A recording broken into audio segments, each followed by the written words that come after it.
Hi everyone, I'm Tania, Hussain, Executive Editor at Collider, and welcome to another episode of Collider Recommends. This week, my pick is actually the short-lived sitcom called Detroiters, which ran on Comedy Central for 2 seasons and it's 20 episodes. It's the perfect binge for your Saturday and Sunday. So before Tim Robinson's new HBO series, The Chair Company, premieres next month, it's worth revisiting the funniest sitcom of the past decade. Detroiters follows Tim and Sam Richardson as 2 best friends running a scrappy Detroit ad agency.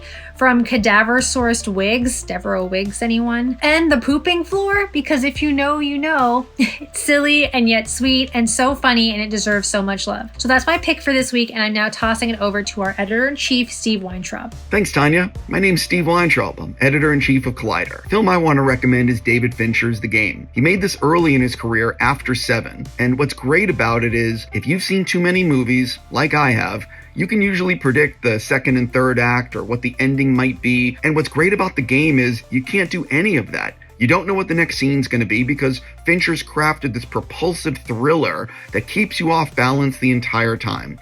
I strongly recommend checking this one out. It's really worth it. And for another selection, here's Emma.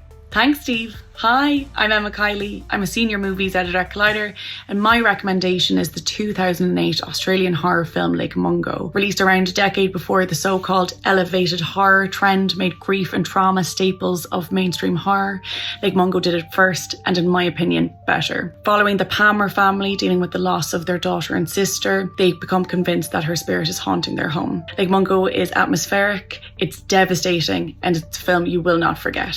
That's it for Collider Recommends this week. We'll see you again next week.